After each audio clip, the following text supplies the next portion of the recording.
Hi guys, this is Coach Yanis from Olympus Pro Performance Coaching.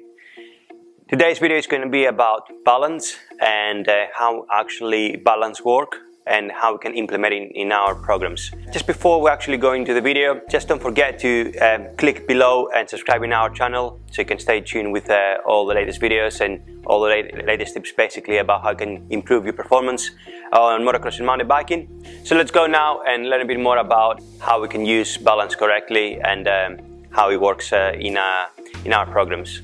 So balance, in the simplest term, is actually to be able to function as a normal human being, which means basically literally just stand on your feet and have awareness of your actual external environment and be able to function as per normal without actually losing your balance and, you know, crashing things, falling down and things like that.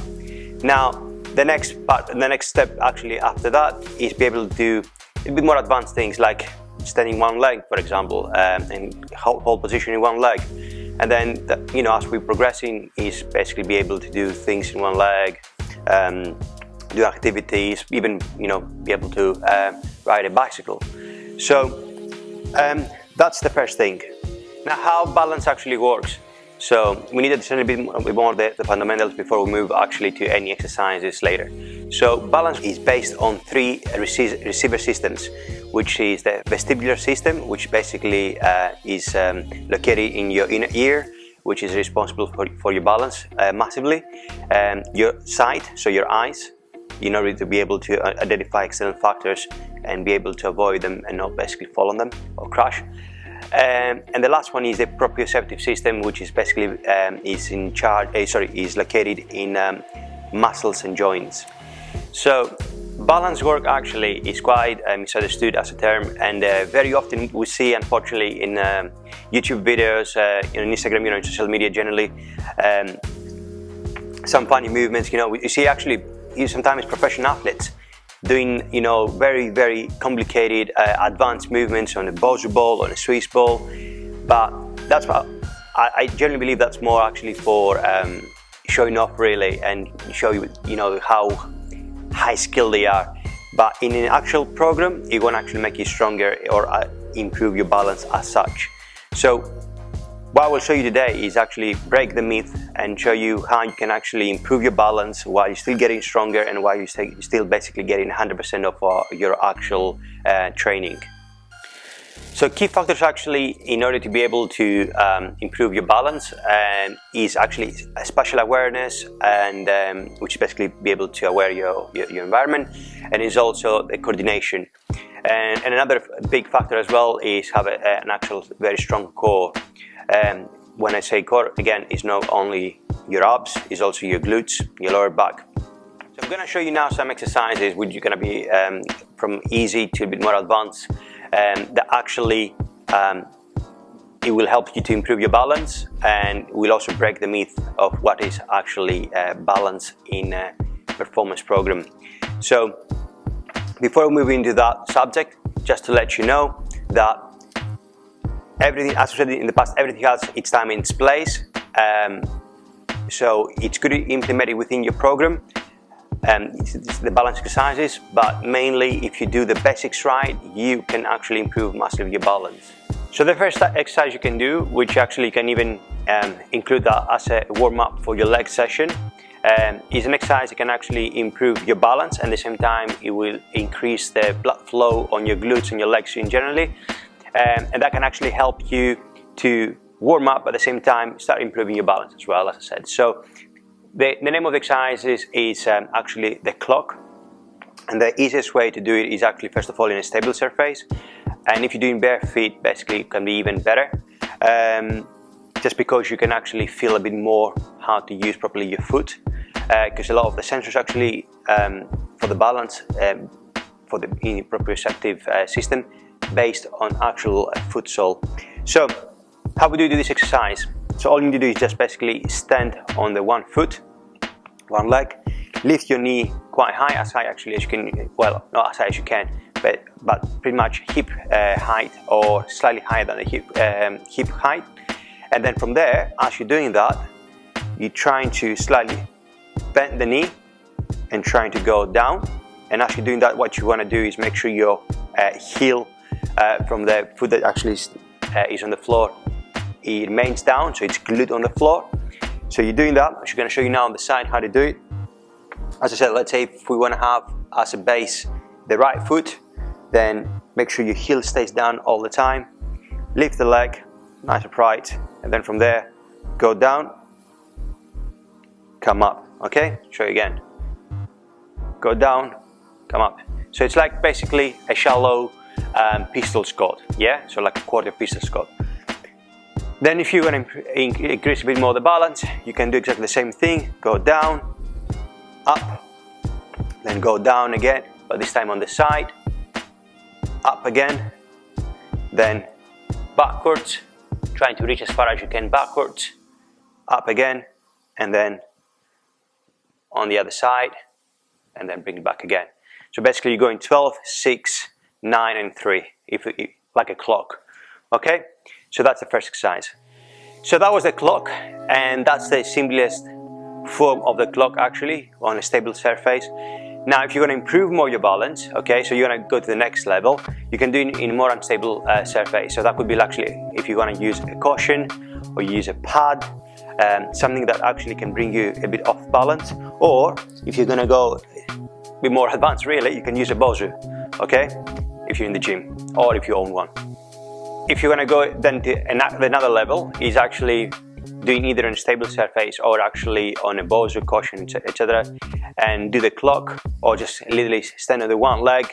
And then if you want to use, you start working also on your eye coordination with your body coordination, you can actually use even a tennis ball and start basically playing with the tennis ball while you're trying to stand at position. That way you start basically working your brain as well. You stimulate actually your brain in a different way while using different parts of your body as well. And that it's going to be a bit more advanced coordination actually. So now, how do I use actually balance work within the programs, and how I actually recommend this to athletes and generally even to you guys? The easiest way that I would say that is basically by doing strength training. So I like actually to trying to hit two birds with one stone while I'm prescribing programs, because a lot of times we have limited time. We don't have time to train so many different aspects over the week, because riders need to ride as well, which is obviously the most important. So the way I do it is actually by doing the basics right, really. So I use the clock as a warm-up, and also I do use the clock as an exercise on the program in different times of the year or different times during the month. It depends what they need.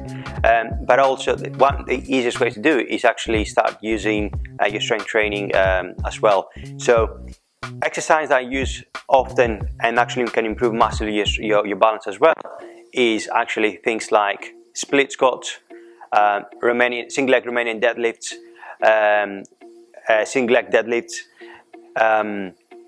hip thrust on a single leg, glute bridge, for example, on a Swiss ball, and exercise like this basically. So all of these things, although you might say, yeah, but you're still standing on two legs. Well, if I actually go in a split position, okay, and up there, just by doing that, if you want to do it properly, you will be surprised how many people actually can do a split squat without losing their balance. You want to go a bit more advanced, you can go in a Bulgarian split squat. So Bulgarian split squat literally is just by bringing the bench, go in a split squat position, in a Bulgarian split squat position, just by having this like the one leg down and the other on the bench. It doesn't mean that it's actually easy for the most of the people. You'll be surprised how many people are doing wrong by just bringing the knee inside or actually losing the balance completely. Never mind if I actually ask them to hold dumbbells or put them a barbell on the back, or some dumbbell basically under your chin. So this thing actually can improve massively the strength of your muscles. Then also can improve your balance, so you can actually become more advanced with the balance. It will increase as well the strength of your actual joint, again because you're going to increase the strength of the muscle, therefore also the strength of the tendon, and generally your actual joints will become more experienced. So do the basics right and you can improve massively your balance actually. And then within your strength work, you can still implement different elements of balance, like as I said, like the clock, or balance on a bocce ball, and things that are a bit more fun, more playful. However, they cannot increase your strength if they're doing this standalone exercise, but they can actually increase only your balance. So moral of the story in the whole thing that I'm trying to explain here is, like, make sure you still do your strength training. You can still increase your strength and your balance while you're doing strength training, but also you can put some exercises that solely can actually improve your balance, and your balance only, not actually your strength. So when you see some people doing exercises like, say, like balance on a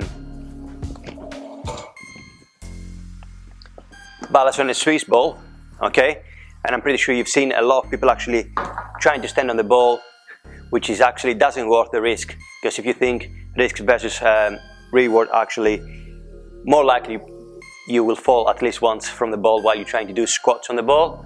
Okay, so you see a lot of people get on the ball and try and actually do squat on the ball. Yeah, that looks absolutely cool, don't get me wrong, but if you want to actually make maximum gains, you won't do it. So just before we close this video, I'm going to show you a few exercises you can actually include on your program, and it can improve your balance, but also your strength as well. So the first exercise I'm going to show you, it's the pull-off press. It's a good exercise because you can include it as added rotation, which is is really important in motocross and mountain biking. So to give you a good example, imagine yourself if you're a mountain biker, imagine yourself if you're in an off-camber basically section.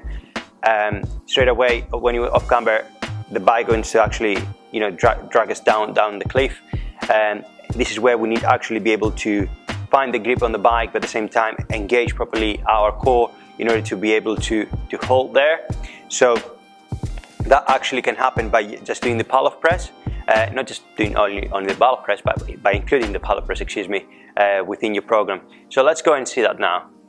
So all you need is a band basically, and basically wrap the band around a solid surface, and then from there, if you don't have a band, if you're actually in the gym, you can use a cable machine, but otherwise you can use actually a band, and then all you do is just step away from the pylon or whatever you use anyway, and then with your opposite arm pull the band towards you at the height of your chest, then with the other hand basically grab the one that you hold in the band, and then from there slightly bend the knees, keep the band the same height with your chest, and then from there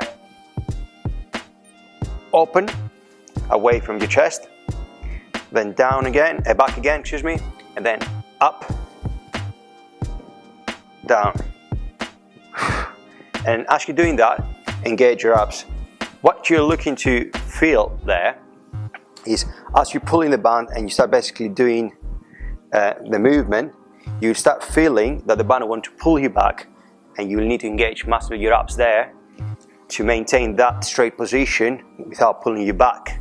Okay, so that movement straight away will start increasing the control that you have on your body, and therefore after a while you start to be able actually to subconsciously use that movement on the bike. So whenever you feel like some external basically factors, external elements trying to pull you off the bike, you can actually control the bike subconsciously without feeling that you're putting too much work into it. So some other exercises you can actually implement within your program is, as I said before, a split squat, Bulgarian split squat, single leg deadlift, single leg glute bridge, and single leg